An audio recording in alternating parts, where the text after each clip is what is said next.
हर्बक्राफ्ट industry private limited का herby brand के तहत 5 प्रोडक्ट तैयार कर लोगों के सेहत को ध्यान में रखते हुए दूध, चाय पत्ती, चीनी के बगैर केवल पानी में उबालकर छानकर स्वादिष्ट, सुगंधित, सेहतमंद आप लोगों के बीच उतारा गया है।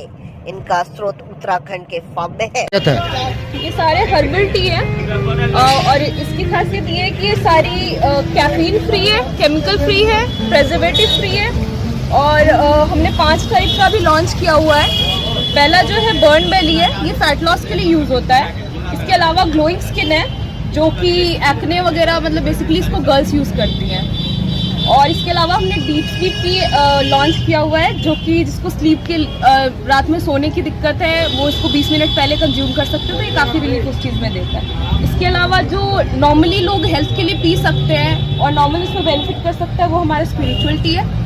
और डायबिटीज़ के लिए एक स्पेशली क्राफ्टेड टी है, वो है डायबिटिक डिलाइट की। तो डायबिटीज वाला ऊपर दिखाइए। डायबिटीज की बहुत समस्या देखा जा रहा है आम पब्लिक में, इसमें क्या खासियत है? ये इंसुलिन लेवल को मेंटेन करता है और ब्लड शुगर लेवल जो होता है उसको रेगुलेट करता है, जिसकी वजह से आपकी डायबिटीज़ जो है वो काफ़ी हद तक कम हो जाती है। और इसमें हमने मीठे के लिए, क्योंकि जो डायबिटिक पेशेंट होती है वो ज़्यादातर मीठा ढूंढते हैं, तो इसमें हमने स्टीविया यूज़ किया हुआ है जो कि मीठी तुलसी बोलते हैं जिसको, तो उससे उनकी वो जो मीठे वाली क्रेविंग होती है वो दूर हो जाती है। और जो स्टीविया है वो डायबिटिक पेशेंट कंज्यूम कर सकते हैं और उसको कंजम्पशन से उनको उनकी इंसुलिन लेवल मेंटेन होती है, उसकी कोई साइड इफेक्ट्स नहीं है। अच्छा, ये सारी जो आपकी प्रोडक्ट है सो कहाँ से निर्मित है और कैसी प्रोडक्ट है, क्या इसका मान्यता है? ये सारी जो प्रोडक्ट्स हैं ये सारे हर्बल प्रोडक्ट्स हैं, ये सारे उत्तराखंड से आते हैं जो कि वहाँ की पहाड़ियों पे होते हैं, तो ये सारे प्रोडक्ट्स हम वहीं से सोर्स करते हैं। तो ये खुद आप निर्माण करते हैं, इसका पैकेजिंग वगैरह सब? ये सारी हमारी कंपनी हर्बक्राफ्ट प्राइवेट लिमिटेड में होती है और हमारा ब्रांड हर्वी है, तो ये सारी पैकेजिंग हमारे अंडर में ही होती है। कहाँ इसका कौन एजेंसी दी? अभी हमने बिहार में ही स्टार्ट किया लॉन्च करने, क्योंकि बिहार में जितने भी हमारे इसको अभी हमने बिहार से स्टार्ट किया हुआ है, क्योंकि ज़्यादातर मैंने देखा है कि काफ़ी जगह पे ऑलरेडी जितने भी स्टार्टअप है या हर्बल टी है वो या फिर एक्सपोर्ट हो रही है या फिर तो मेट्रो सिटी में बिक रही है, पर बिहार में कोई भी अभी तक लॉन्च नहीं कर रहा है। तो बिहार की जवाबदेही आपके पास है? हाँ, अभी स्टार्टिंग में बिहार में ही कर रही हूँ ताकि बिहार के लोग थोड़े ज़्यादा हेल्थ कॉन्शियस हो, उनमें अवेयरनेस फैले और वो ज़्यादा से ज़्यादा इसे कंज्यूम करें। क्या नाम हो आपका? मेरा नाम प्रिया है, प्रिया सिंह। आप क्या हैं इस कंपनी? मैं मैनेजिंग डायरेक्टर हूँ इस कंपनी की। Thank you. खजौली थाना क्षेत्र के ठाड़ गांव के पास मुख्य सड़क से अपराध को अंजाम देने की योजना बना रहे एक स्कॉर्पियो पर 3 युवक को हथियार के साथ खजौली थाना पुलिस ने गुप्त सूचना के आधार पर रविवार की देर रात गिरफ्तार किया।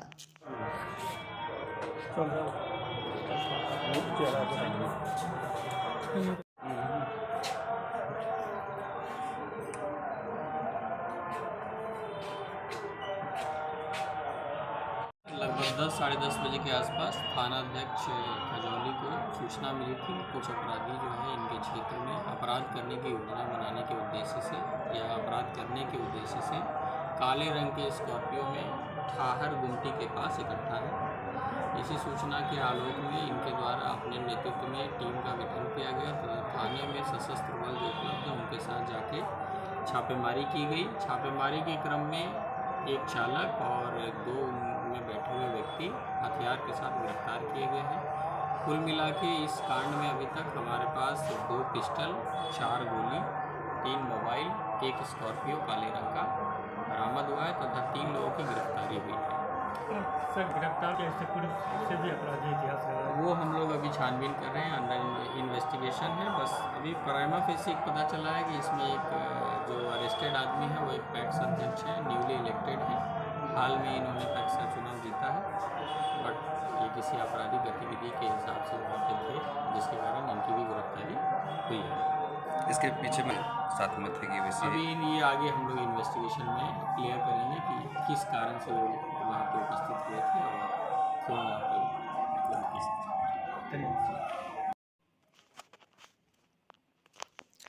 दरभंगा दुर्गा पूजा समिति को नगर निगम की ओर से प्रथम, द्वितीय, तृतीय पुरस्कार से सम्मानित किया गया।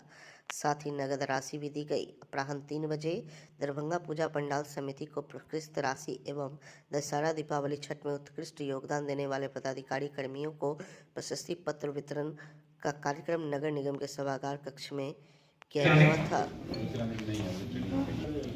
इधर देखिएगा। श्री उदयनाथ, श्री जितेंद्र कुमार, आबिद खान, दास,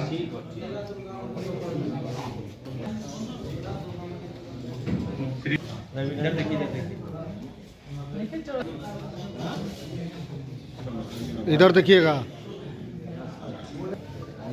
दिलीप कुमार मंडल, मोहम्मद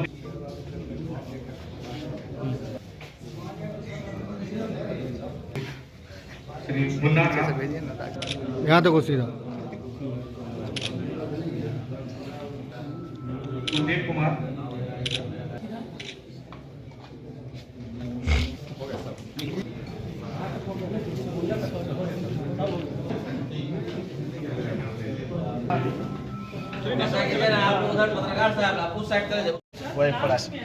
आइए ना, आइए। छठ पूजा के लिए प्रशस्ति पत्र एक आए नहीं। प्रदीप जी पीछे आप लोग चले जाएंगे, सब लोग आ जाएंगे।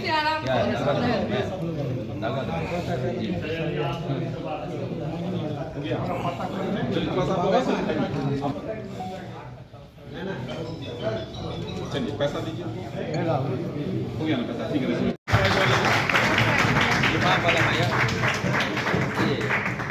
सरकार की तरफ से इसको 10,000 रुपया नीचे से 10,000 है, आगे और अच्छा की। और ये इनकी पैरवी थी कि अकाउंट नहीं खुला है तो आप मान लीजिए, इसके लिए आपको धन्यवाद। इसको आप अकाउंट में डालिएगा। हम चाहेंगे कि आप लोग और अच्छे से कीजिए, अगले बार तो सेफ्टी रहेगा और सभी लोग रहेंगे।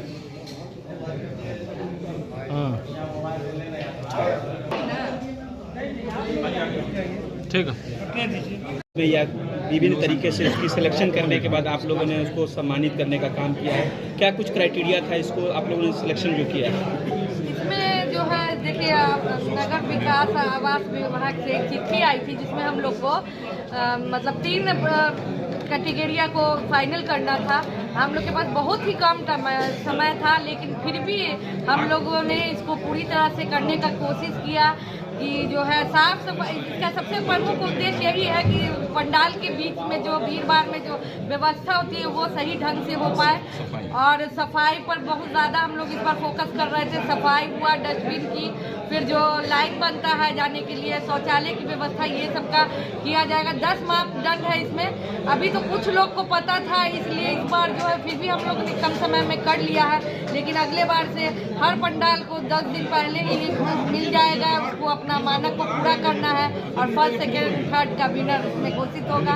और मैं यही शुभकामनाएं दूंगी तीनों को कि ये लोग भी आगे रेस में रहें, और जो नहीं आ पाए वो अफसोस नहीं करें। ये हर साल होगा सरकार की तरफ से, तो ये हर साल किया जाएगा। स्टार्ट की गई है नगर निगम द्वारा, क्या कहेंगे? ये बहुत हर्ष का विषय है कि नगर विकास विभाग द्वारा इस वर्ष 2024 में दुर्गा पूजा के आयोजन को लेकर के एक पुरस्कार वितरण का कार्यक्रम हम लोग आयोजित किया गया है, जिसमें प्रथम पुरस्कार के रूप में 10,000 रुपया, सेकंड पुरस्कार के रूप में 5,000 रुपया और थर्ड पुरस्कार के रूप में 3,000 रुपया निर्धारित किया गया है नगर विकास विभाग के द्वारा। और हम लोगों ने इस बार दुर्गा पूजा में जजों का पैनल बना करके सभी पूजा टीमों का सर्वेक्षण किया गया, और उनका जो सबसे बेस्ट पूजा पंडाल थे और जो भी मानदंड नगर विकास विभाग द्वारा स्वच्छता को लेकर के और जो भी व्यवस्था थी, उसके आधार पर जजों के पैनल ने जो निर्णय लिया, उसका आज हम लोगों ने इस कार्यक्रम के रूप में उसको सभी लोगों को पुरस्कार वितरण समारोह के माध्यम से उन लोगों को पुरस्कार की पारितोषिक राशि उपलब्ध कराई है। साथ ही छठ, दिवाली, दुर्गा पूजा में भी जिन नगर निगम के जो भी कर्मी और स्टाफ जिन्होंने काफ़ी अच्छा काम किया है, उनको भी हम लोगों ने प्रशस्ति पत्र वितरण देकर के सम्मानित किया है। धन्यवाद। सर, कमेटी जो बनाई थी आप लोगों ने, वो किस तरह की कमेटी तैयार की थी? वो तो कमेटी तो इंटरनल हम लोगों की अपनी कमेटी थी, जिसमें नगर निगम के भी बड़े पदाधिकारी थे। उसके अलावा वार्ड काउंसलर लोगों को भी उसमें रखा गया था, जो अच्छे समाज सेवी हैं। वार्ड काउंसलर में भी उनको भी रखा गया था। महिला लोगों को भी प्राथमिकता दी गई थी। तो सभी लोगों को मिला करके हम लोगों ने एक कमेटी गठन किया था, और उस कमेटी ने पूरे भ्रमण करके दुर्गा पूजा में सप्तमी अष्टमी नवमी को भी इतने बिजी शेड्यूल में भी जा करके उन लोगों के द्वारा पूरे पूजा पंडाल का भ्रमण किया गया और उसके आधार पर उन लोगों का निर्णय आया है जो आज हम लोग इसको कर रहे हैं। सर कौन कौन संस्थान को मिला? अब बता दिए ना वो। सर कौन संस्थान को दिया गया फर्स्ट सेकंड थर्ड? बता देंगे सर एक मिनट अब उतना यदि नहीं है तो हर्ष का विषय है इसमें क्वेश्चन प्रश्न करने का। पहले तो ढेर सारी शुभकामनाएं देती हूँ और नेक्स्ट टाइम मुझे लगता है दरभंगा में 300 ऐसा पूजा पंडाल जिसमें तो लोग प्राप्ति हुई थी, इसलिए हर पंडालों तक सूचना नहीं जा पाता है। तो अगले नेक्स्ट ईयर में ये सूचना पहले जाएगा, ये मैसेज ही चला जाएगा। नेक्स्ट ईयर से वो लोग पहले ही से पूरा चीज़ तैयार करके रखेंगे और ये टीम भी देश में रहेंगे नेक्स्ट ईयर आने वाले।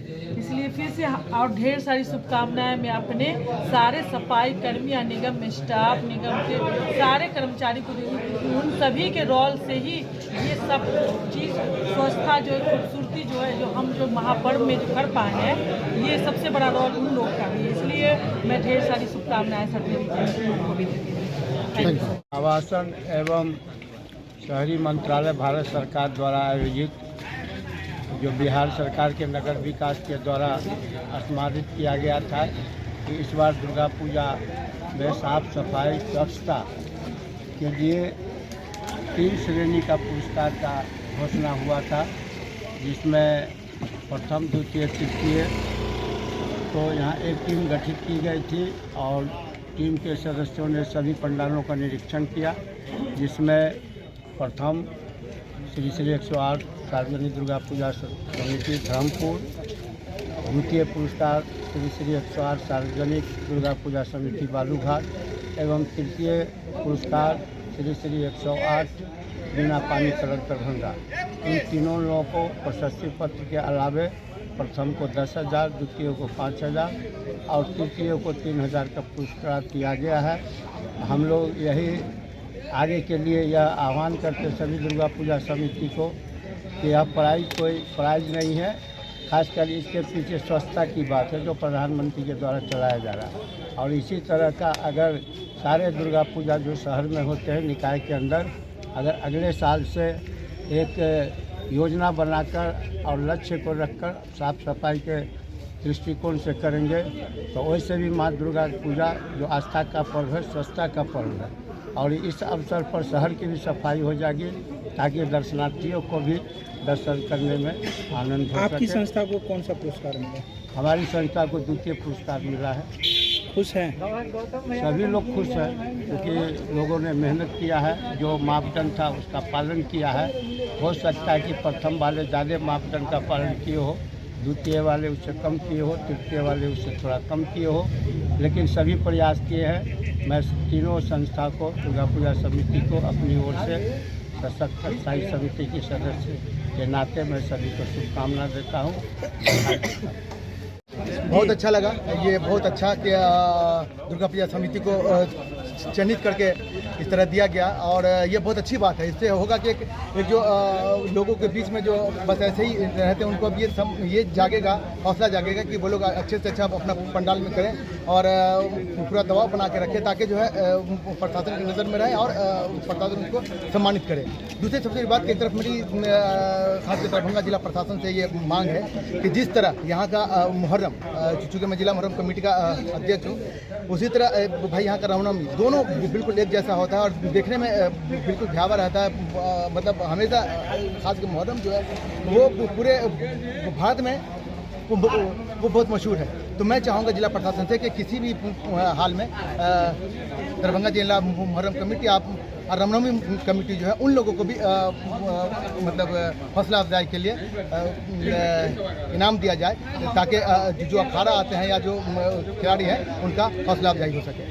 बहुत बहुत शुक्रिया डॉक्टर अब्दुल सलाम। अभी ये बात बैठक में आई थी कि दरभंगा जिला मुहर्रम कमेटी को भी इस तरह से सम्मानित किया जाए। उप महापौर ने इस बात को आवाज़ को समिति के तौर पर अपनी तरफ से मशवरा दिया है, आप क्या देखते हैं इसको? जी बहुत बहुत धन्यवाद हमारे उप महापौर का जिन्होंने इसी बात को रखी, चूँकि हमने उनको व्हाट्सएप के माध्यम से कहा था और ये नगर आयुक्त महोदय से भी हमारी बात हुई थी तो उन्होंने कहा था कि ये विभागीय है इसलिए हम लोग कुछ नहीं कर सकते हैं, लेकिन आप अपनी बात रखिए।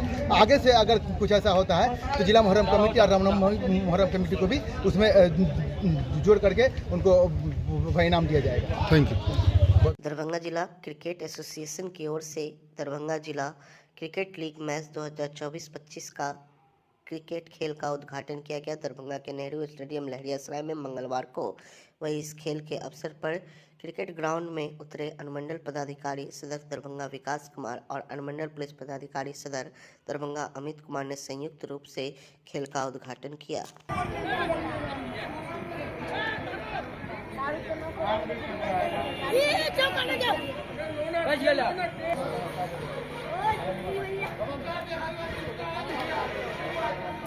आप डीएसपी साहब पहुंचे हुए हैं। दरभंगा जिला क्रिकेट संघ के सचिव श्री पवन अभिनंदन और धन्यवाद सर, आपने कीमती वक्त निकाल करके जिला स्तरीय धन्यवाद कि आपने मुझे इस ओकेजन पे इनवाइट किया। और खिलाड़ियों को तो मैं बस यही कहूँगा कि आप अपना बेस्ट दें और खेलें। हार और जीत that is in destiny, not in your control, but आपका अपना परफॉर्मेंस जो है वो आपके कंट्रोल में है। और टीम भावना से खेलें, ना कि इंडिविजुअल गोल के पीछे जाएं। जीत जरूर उस टीम की होगी जो टीम के लिए खेलेंगे रादर देन अपने लिए खेलेंगे। Thank you. कमेटी है उनको बहुत बहुत धन्यवाद। स्पोर्ट्स से हम लोग खुद भी बहुत जुड़े रहते हैं, एसडीओ साहब भी, हम भी एक्टिव रहते हैं। इस मैदान पर ये हमारा सेकंड भूमि है, बार बार आना होता है खुद के साथ, बच्चों के साथ इस तरह के फंक्शन में। स्पोर्ट्स एक जीवन का प्रतिबिंब है, हारना जीतना, लड़ना, फिर जीतना, हार को आत्मसात करना, जीत को बचाना, सब कुछ सिखाता है। टीम भावना सिखाता है, शेयर करना सिखाता है, लड़ना जूझना सिखाता है। सीखते रहें, लड़ते रहें, खेलते रहें, हार जीत चलती रहती है।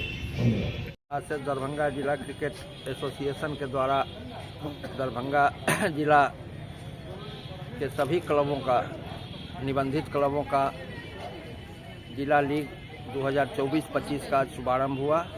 35 मैचेस खेले जाएंगे, 18 टीम हैं और ये 35 दिनों तक चलेगा।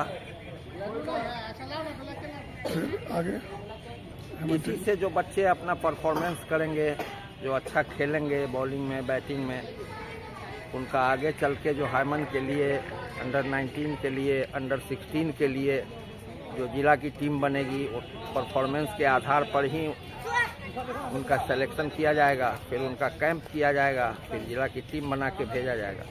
कहाँ की टीम आई है?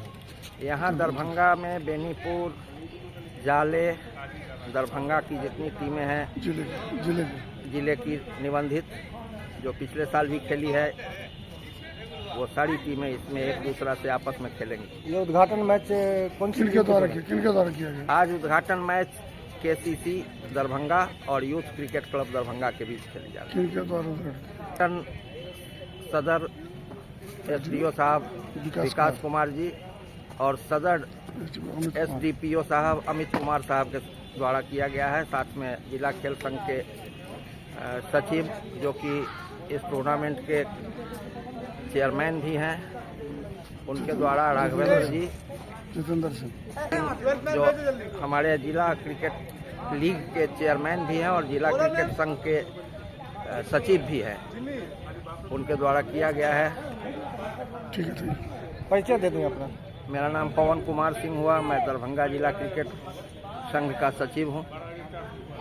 दरभंगा में यातायात थाना और नगर निगम के सहयोग से अतिक्रमणकारियों पर कार्रवाई की गई। बताया जाता है कि मिर्जापुर चौक से नाका नंबर 6 तक सड़क पर लगे होर्डिंग, बैनर आदि को तोड़कर यातायात थाना के द्वारा जब्त कर लिया गया। वही बताया जाता है कि कोई भी व्यक्ति सड़क पर अतिक्रमण न करे।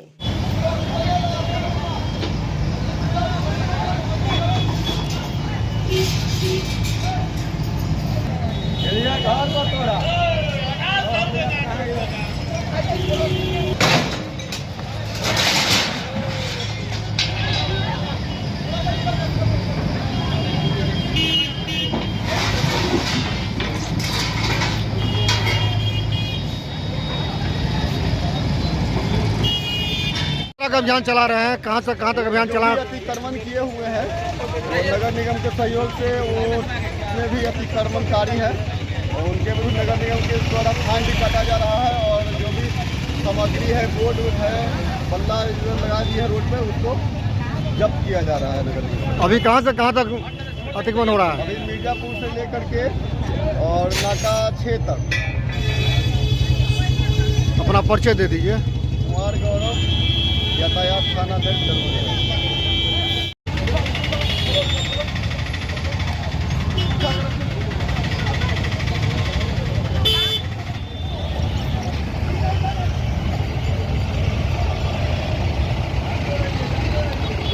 समेकित बाल विकास सेवाएं ICDS अंतर्गत सेविका पद से प्रोन्नति होकर महिला पर्यवेक्षक का पद पर अनुबंधन आधारित नियोजित हेतु प्रमाण पत्र सत्यापन काउंसलिंग कार्यक्रम का आयोजन 17 दिसंबर एवं 18 दिसंबर एवं 19 दिसंबर 2024 तक 3 दिवसीय काउंसलिंग कार्यक्रम का शुरुआत किया गया। सोमवार को दरभंगा समरणालय अवस्थित डॉक्टर भीमराव अम्बेडकर सभागार में। मैडम, मूल्यांकन चल रहा है, किस चीज़ का मूल्यांकन चल रहा है और क्या कुछ इसकी प्रक्रिया है? जी, हमारे यहाँ महिला परिष्कार पद पे जो सेविका कोटि से प्रोन्नत होकर LS का पद सरकार ने निर्धारित किया है, तो 50% पद हमारा सेविका कोटि के लिए आरक्षित होता है महिला परिष्कार के लिए। तो उसी में हमारी जो सेविकाएं पूरे जिले भर की हैं, जिनका 10 साल सर्विसेज हो गया और जो सारी क्राइटेरिया फुलफिल करती है, वैसे लोगों को यहाँ पे नियोजन के लिए बुलाया गया है। आज हमारा सत्यापन हो रहा है, उसके बाद चयन समिति की बैठक होगी। चयन समिति की बैठक में सारे जो डॉक्यूमेंट्स इन लोग सबमिट करेंगे, उस आधार पर योग्य निर्णय किया जाएगा। और 547 आवेदिकाएं हम 3 दिनों में हम लोग उनका काउंसलिंग करेंगे और 48 पद हमारे यहाँ 48 को नियोजन किया जाएगा। कहाँ पे ये चल रहा है मूल्यांकन? ये अम्बेडकर सभागार में समाहरणालय पर से। कहाँ के आए हैं ये, कौन कौन से? पूरे सभी प्रखंड से आवेदिकाएं हैं। आज से सत्यापन और मूल्यांकन होना है। पुनः चयन समिति की बैठक के बाद जो ये लोग आवेदन समर्पित कर रहे हैं या डॉक्यूमेंट्स, उस आधार पर चयन समिति निर्णय लेगी। ये जो मूल्यांकन हो रहा है, इसके लिए क्या कुछ समय रखा गया है? सुबह 10 बजे से संध्या 6 बजे तक, 17, 18 और 19 को। और चयन समिति के अध्यक्ष हमारे जिला पदाधिकारी महोदय होते हैं, उनके द्वारा ये 5 मूल्यांकन समिति गठित है जो पूरे जिला की आवेदिकाओं का मूल्यांकन और सत्यापन करती है। किस तरह से ये आगे की प्रक्रिया चल रही है? कई संबंधित पदाधिकारी लोग भी यहाँ पे बने हुए हैं। हाँ, इसमें 5 कमेटी बनी है, जिसमें हमारे CDPOs, BDOs, जिले के अन्य पदाधिकारी सभी सम्मिलित हैं और उनके द्वारा मूल्यांकन किया जा रहा है। मैं DPO ICDS चांदनी सिंह दरभंगा। आकाशवाणी दरभंगा से प्रसारण बंद करवाने के सरकारी फैसले के विरोध में RYA, जस्म, आयशा और इंसाफ मंच ने निकाला प्रतिरोध मार्च। आज प्रतिवाद मार्च निकाला गया है। ये प्रतिवाद मार्च आयशा, विनोद, जस्म और इंसाफ मंच के नेतृत्व में जो मिर्जापुर से। देखिए, यह दरभंगा रेडियो स्टेशन पूरे मिथिलांचल की जनता की अभिव्यक्ति का एकमात्र केंद्र है और मिथिलांचल में ज़्यादातर लोग मैथिली भाषी लोग हैं। मैथिली यहाँ की मातृभाषा है और मातृभाषा के साथ साथ जनभाषा भी है। तो लोगों की आकांक्षा, लोगों की अभिव्यक्ति का जो यह केंद्र है दरभंगा रेडियो स्टेशन, उसको बंद किया जाना, रेल से रिले केंद्र बनाया जाना, सच पूछिए तो मिथिलांचल की जनता का अपमान है, उसकी अभिव्यक्ति पर हमला है। हम लोग इसके खिलाफ आवाज़ उठा रहे हैं। हम लोग चाहते हैं कि इसकी स्थिति यथावत बनी रहे। इधर पता चला है कि कुछ लोग वैसे उड़ती खबर दे रहे हैं कि जब उसकी यथा स्थिति बनी रहेगी। अभी तक मंत्री की ओर से विधिवत घोषणा नहीं की गई है। जब तक इसकी विधिवत घोषणा नहीं की जाएगी तब तक हम लोग आंदोलन करते रहें। अपना परिचय दीजिए। मेरा नाम सुरेंद्र प्रसाद सुमन, जसम राष्ट्रीय कार्यकारिणी सदस्य। प्रतिवाद मार्च निकाले। देखिए, जसम, RYA, इंसाफ मंच, आयशा संगठनों के द्वारा एक प्रतिवाद मार्च निकाला गया है। इसका उद्देश्य ये है कि दरभंगा आकाशवाणी का जो स्वतंत्र अस्तित्व था, हम लोग उसको यथास्थिति बरकरार रखने की मांग कर रहे हैं। दरभंगा आकाशवाणी को रिले केंद्र बनाया जा रहा है, उसको पटना आकाशवाणी के अधीन करने की फैसले लिए जा रहे हैं।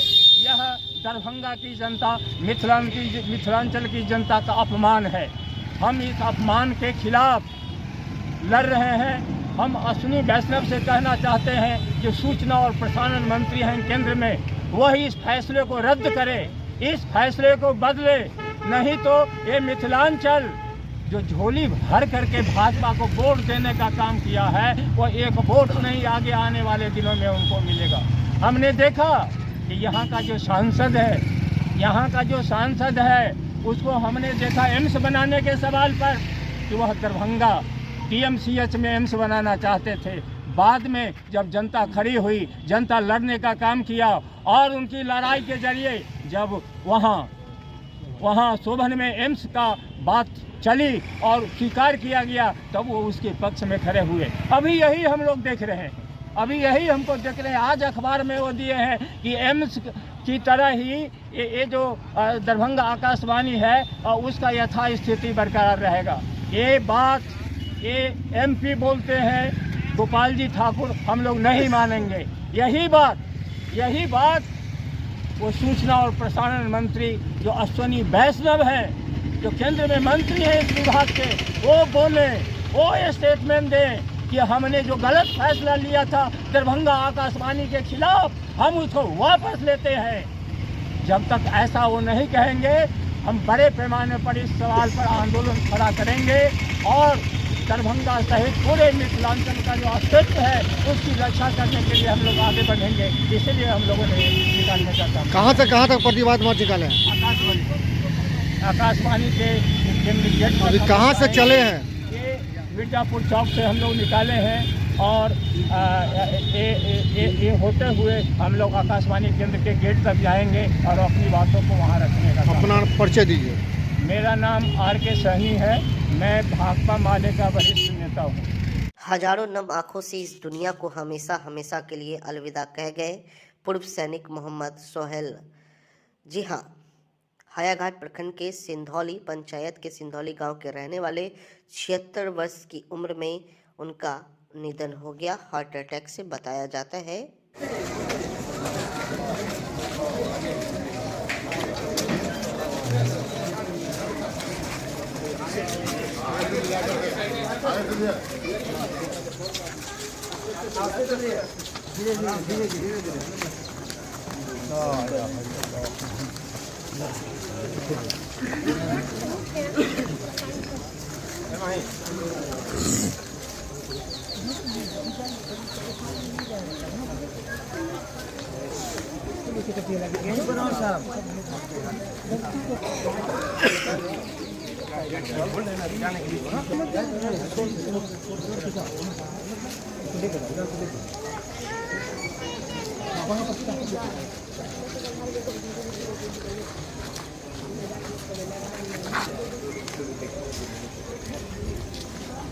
और क्या थे?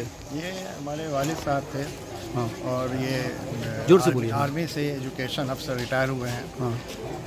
करीब 30 साल उन्होंने देश की खिदमत की है और तीनों जंग में इन्होंने हिस्सा लिया। कहाँ पर थे, मतलब जैसे? ये 1962 में चाइना के साथ जो वॉर हुआ उसमें थे, 1965 में चाइना के साथ थे, 71 में पाकिस्तान के साथ जो युद्ध हुआ उसमें भी ये पार्टिसिपेट उन्होंने किया हुआ है। अच्छा।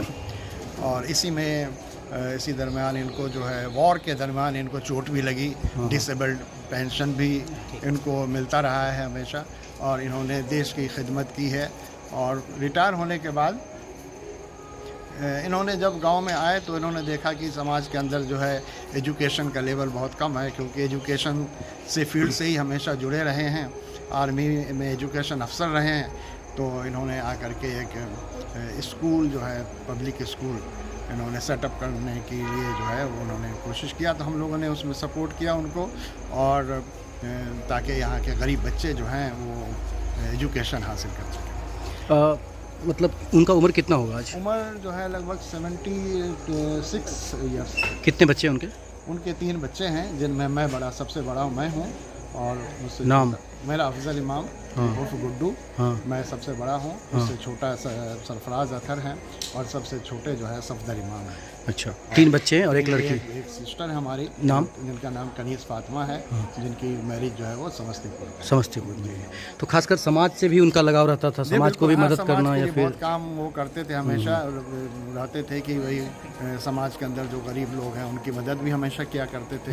सोशल काम में खासकर जो मतलब यहाँ जो समाज में खासकर बेटियों का जो शादी होता था उसमें भी भाग लेते थे। वो उसमें वो बारात जो आता था उसमें बताया जा रहा है कि स्वागत वगैरह भी करते थे पहुँचकर। हिंदुओं का जो खासकर यहाँ होता था बेटी, बिल्कुल उसमें वो आगे रहते थे, रहते थे। मतलब देश सेवा के साथ साथ समाज सेवा भी उनका मेन एम रहा है और हमेशा। क्या नाम है पूरा आपका? उनका नाम क्या था पूरा? उनका मोहम्मद सोहेल साहब। ठीक, थैंक यू।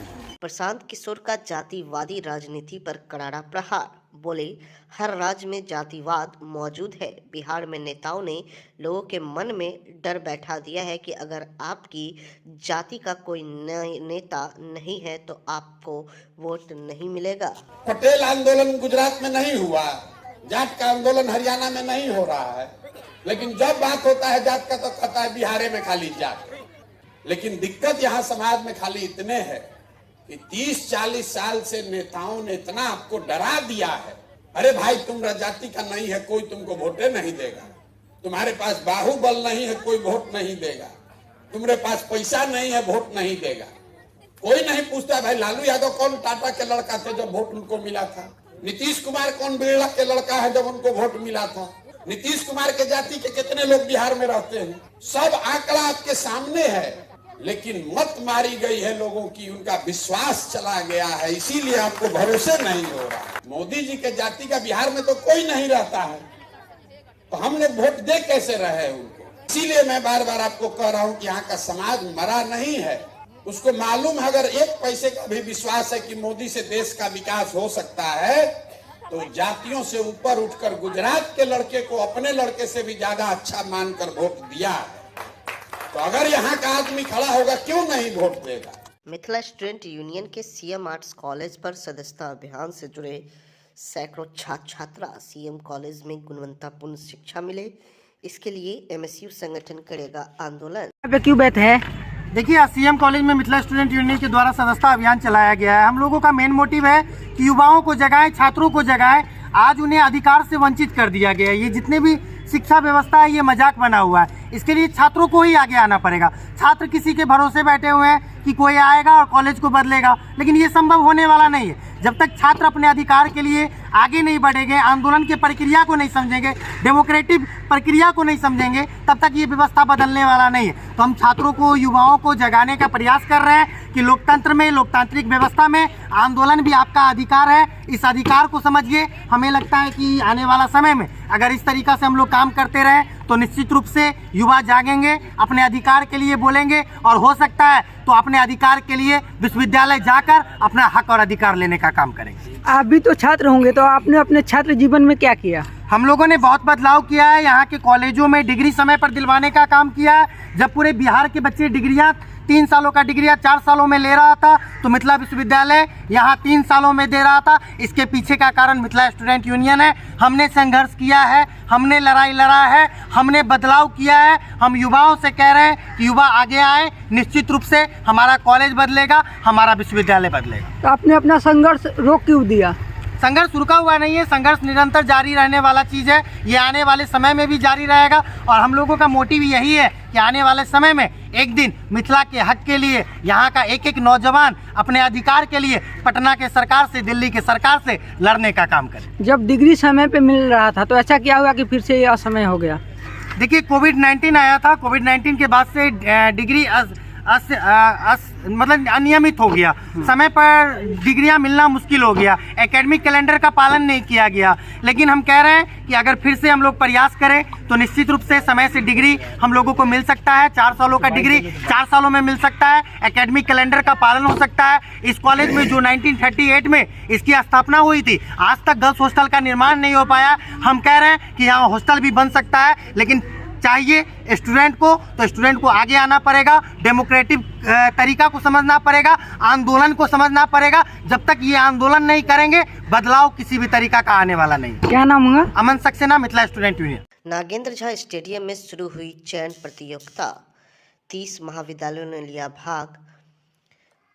5000 और 10,000 मीटर दौड़ प्रतियोगिता का होगा आयोजन। ललित नारायण मिथिला विश्वविद्यालय अंतर्गत लहरियासराय स्थित नागेंद्र झा महिला कॉलेज द्वारा 17 और 18 दिसंबर 2024 तक चलने वाली 2 दिवसीय विश्वविद्यालय अंतर महाविद्यालय एथलेटिक्स पुरुष एवं महिला चयन प्रतियोगिता का शुभारंभ